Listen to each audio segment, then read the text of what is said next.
Tragédia no Havaí. O incêndio que devastou esse paraíso já é considerado o mais mortal dos Estados Unidos em um século. Roberto Cabrini está agora em Maui. Ele é o primeiro jornalista brasileiro a conseguir entrar na cidade mais devastada da ilha.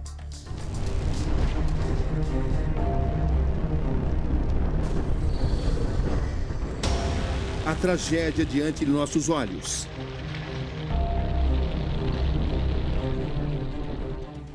É difícil descrever em palavras o que vem à mente quando a gente anda nesses destroços, nessas cinzas. A temperatura ainda é alta.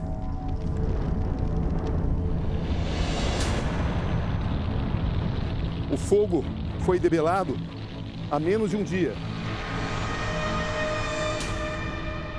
E em meio a esse cenário de destruição, encontramos aqui no bairro de Yarrikuli, na cidade de Lahaina, uma história próxima de todos nós. Esse é o professor de jiu-jitsu, Rafael Amorim. Rafael, obrigado por me receber. Como vai? Obrigado, Cadu. Você vivia aqui? Isso aqui era onde eu morava. Milhares de desalojados. Minha casa aqui. Tô em cima do meu tatame. Minhas medalhas estavam tudo aqui. Minhas faixas. Toda a minha vida. Tudo aqui. Estradas e escolas fechadas.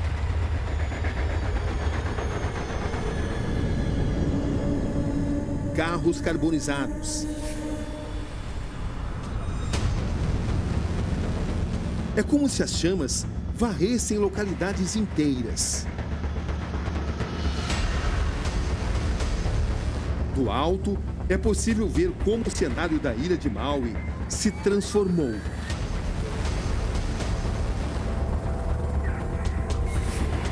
Num extenso terreno cinza e marrom, sem cores, sem vida.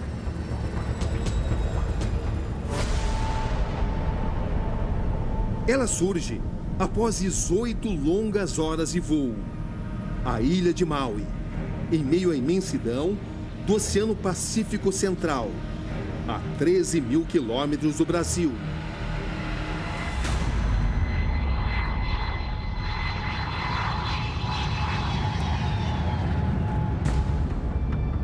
Já em terra firme, constatamos a combinação deslumbrante entre mar e floresta de uma ilha tropical de rochas vulcânicas, a segunda maior do arquipélago do Havaí, 118 mil habitantes.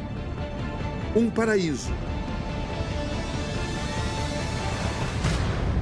Agora cenário do pior desastre natural de sua história.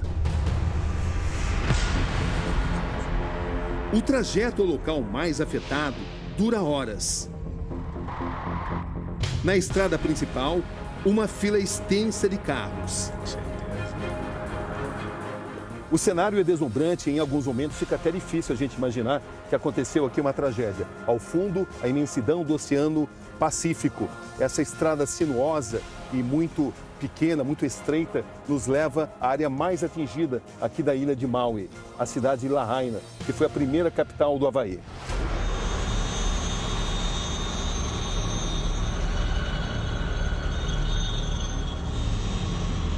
O fogo começa em diferentes pontos da ilha. Aqui dessa posição, na ilha de Maui, é possível ter a dimensão, a extensão da tragédia. São pelo menos 5 quilômetros ao longo da costa do Oceano Pacífico, onde havia casas e também estabelecimentos comerciais. E agora, tudo reduzido a cinzas. A polícia cercou a área, tentando evitar a entrada de jornalistas. Mas com a ajuda de moradores e usando estradas secundárias, conseguimos chegar lá.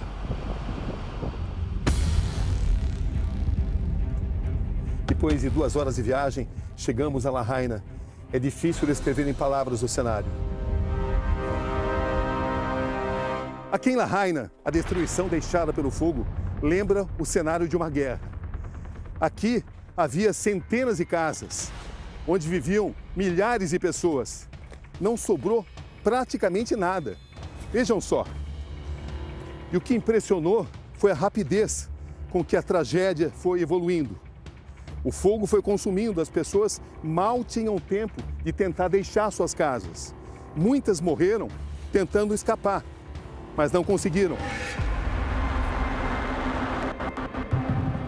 Esta é a primeira vez que esse brasileiro volta ao local onde ficava sua casa. Está tudo completamente destruído. A última vez que eu vi essa casa foi à noite de terça-feira. Não deu para salvar nada. Meu cachorro e minha mochila com documento, a única coisa que eu peguei. A gente não teve tempo. Quando a polícia passou, o fogo já estava atrás daquelas árvores ali. Rafael Amorim é de Itu, interior de São Paulo. Ele está aqui em Maui há 1 ano e 3 meses. É professor de jiu-jitsu. Onde é que você estava quando o fogo começou? Estava deitado no sofá olhando para a janela. Foi quando eu vi aquela fumaça preta toda vindo. É aí que eu fui para fora para ver o que estava acontecendo. E vi que era só fumaça, mas até o momento estava longe a fumaça. Mas em questão de 2 horas, a gente começou a ficar assustado, porque a fumaça pegou conta. A gente não conseguia ver nada e aquela ilha desapareceu. Então a ilha de Lanai desapareceu. Em quanto tempo o fogo consumiu tudo isso? Acredito que em questão de minutos. O fogo aqui já dava, a chama já estava gigantesca. Já dava aquele laranja que você não conseguia mais ver fumaça, você só via o fogo. Fogo e gente correndo, e fogo.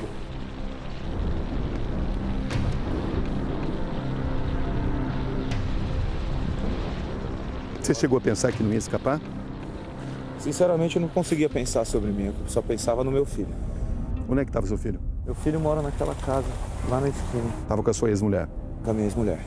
E esse foi o pior momento, eu não sei se eu vou conseguir falar, mas esse foi o pior momento de todos. Porque você viu a distância que é. E eu só pude sair e dirigir reto. E a hora que eu vi o carro dela estava lá. E eu não podia parar para ajudar. Você queria ir para lá ajudar? Eu queria pegar ele, colocar no carro ela e fugir todo mundo junto. E não tinha como? Não tinha como, porque a polícia estava bloqueando e as pessoas indo com o carro e correndo e todo mundo correndo pro carro e ninguém deixou. Aí eu virei à direita e dirigi. Foi a cena mais horrível da minha vida. Eu vendo meu filho ficando para trás e eu só podia dirigir para frente. Por isso que eu parei no primeiro parque que tinha lá, no primeiro lugar para parar o carro. Foi onde eu dormi lá por uma noite inteira. Fiquei no outro dia até eu receber a informação dele. Mas eu só recebi a informação dele hoje. Depois de 4 dias. Eu não ia conseguir me perdoar nunca. No meio dos escombros, o semblante da desolação. Para esta família, sobraram um fogão que não funciona mais e um carrinho de compras.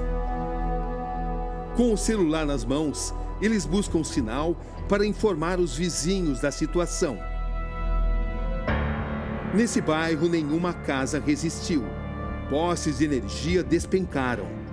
A placa de trânsito simplesmente derreteu. O trilho do trem ainda está fumegante. Esse morador dentro do carro aponta e diz: ali ficava a nossa casa. Segundo ele, esta é a maior tragédia da história do Havaí. Pior que qualquer tsunami, tempestade ou mesmo a pandemia. Tsunamis or any other tropical storms that have come through. Turistas e moradores fogem às pressas. Para muitos, a única solução, em nome da sobrevivência, era fugir para o mar. Mas só que nessa parte do Oceano Pacífico, aqui em Lahaina, é uma parte onde em poucos metros você já está em mar aberto. Ou seja, muitas pessoas acabaram morrendo afogadas, porque não tinha como escapar do fogo.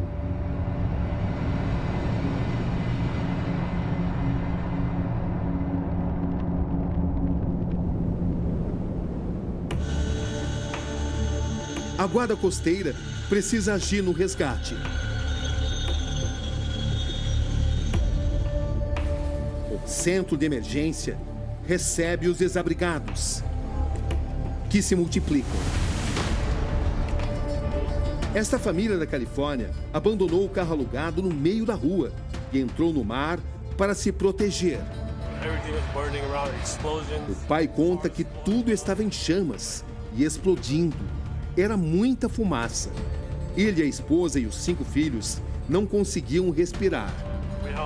No mar, precisaram tomar cuidado para não serem levados pelas ondas.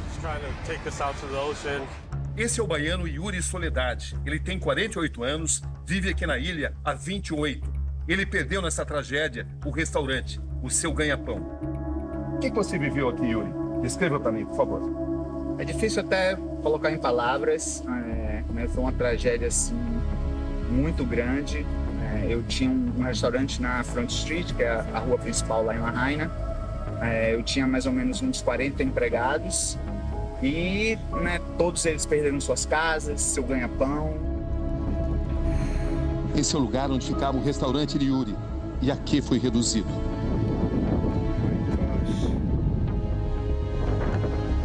Esse vídeo feito pelo próprio Yuri revela tudo o que ele viveu. Pessoas mortas, os animais, as pessoas desesperadas. E agora nos últimos dias a gente está levando comida. A imagem mais marcante de tudo que você observou? Foi o primeiro dia. Eu fui uma das primeiras pessoas a pisar lá na Front Street, então ainda estava tudo destruído. E a rua principal de Lahaina? A rua principal de Lahaina. E realmente foi uma cena de guerra que eu nunca vi, nem em filme nunca vi. O que você jamais vai esquecer? Aquela tristeza de ver as pessoas assim, realmente desesperadas, gritando, chorando e vendo aquela cena terrível de pessoas, assim, mortas e...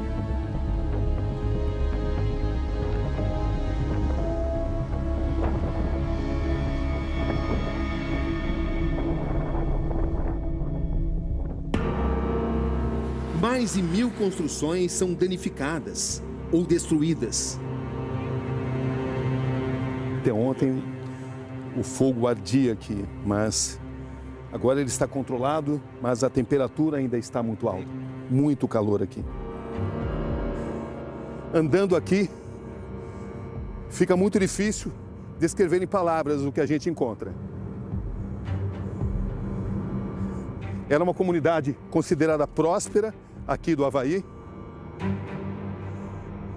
que agora vai ter que recomeçar. O que mais se marcou em tudo isso? O pânico de todo mundo correndo, desesperado, entrando no carro, pegando o que podia próximo do carro, porque não tinha tempo para entrar para dentro da casa. A família separada, pessoal parando na estrada perguntando: cadê meu pai, cadê meu tio, cadê meu irmão? Meu filho ficando para trás e eu não podendo ajudar ele, não sabendo se a mãe tirou ele de lá ou não. Essa foi a pior sensação da minha vida, cara. É a pior sensação de incapacidade que você tem. E teve gente que não teve tempo de sair? Sim, muita gente. Infelizmente, muita gente. Aqui nesse ponto de Maui, me encontro com Joyce Santos. Ela é de Goiás, vive aqui há 6 anos e perdeu tudo nessa tragédia que aconteceu na ilha. Escreva tudo que você viveu, por favor. A gente está muito feliz de estar vivo e saudável, e isso não atingiu a gente, mas a gente está muito triste de perder tudo. Tinha na casa todas as memórias, minha filha tinha acabado de fazer aniversário, todos os presentes que ela ganhou que a gente nem tinha aberto ainda, queimou tudo. Lembranças do meu marido, de quando ele era criança, que a gente tinha em casa, tudo. Você lembra do momento que você percebeu que o fogo estava ameaçador? Era 4h30 da tarde, a gente viu o fogo, já estava na vizinhança. Aí eu peguei o carro, ainda caminhei até o final da rua, não estava ainda, eu voltei, me deu muito cansada, eu fiquei muito paralisada no pânico. Era 6h30 que a gente saiu e o fogo já estava entrando na vizinhança. Foi quando você fez esse vídeo? Foi quando eu fiz esse vídeo. A sorte que a gente conseguiu sair a tempo, porque a rua que a gente mora é uma rua sem saída. Então, se o fogo chegar, não tem como sair de carro, porque não tem passagem.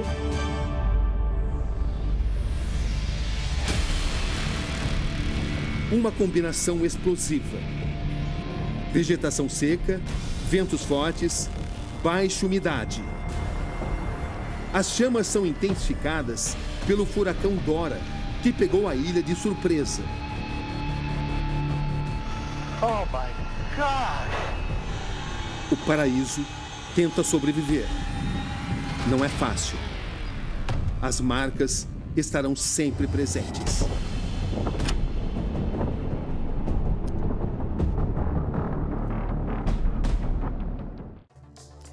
Vamos falar ao vivo com Roberto Cabrini. Boa noite, Cabrini. Qual a situação do Avaí agora? Boa noite, Carol. Boa noite, Sérgio. É uma situação estarrecedora, desesperadora. O número oficial de mortos chega a 93, mas esse número vai subir, e subir muito. Isso porque existem pelo menos 1.000 desaparecidos e 3.000 desabrigados. Aqui em Maui vivem pelo menos 700 brasileiros. Desse número, 70 estão desabrigados. Nós conversamos com muita gente, acabamos de ouvir um relato de uma brasileira, uma jovem, que viveu uma situação desesperadora. Ela passou 4 horas dentro da água, era o único jeito dela escapar da morte. Agora, ela mal consegue conversar. O nosso trabalho jornalístico é muito difícil, isso porque a polícia do Avaí fez um enorme cerco para evitar que jornalistas se aproximem da área. A gente só conseguiu porque tomamos estradas secundárias e estávamos acompanhados de moradores brasileiros. Esses brasileiros fizeram uma grande rede de solidariedade. Aliás, essa palavra solidariedade está sendo ouvida a todo instante aqui no Avaí, especialmente em Maui. Uma notícia muito importante e perturbadora. Sabe-se que existe um grande sistema de sirenes. Esse sistema deveria ter avisado os moradores da tragédia, ou seja, o número de mortos deveria ser muito menor. Mas esse sistema não funcionou e isso vai ser objeto de uma grande investigação. Voltamos ao Brasil para o estúdio do Domingo Espetacular.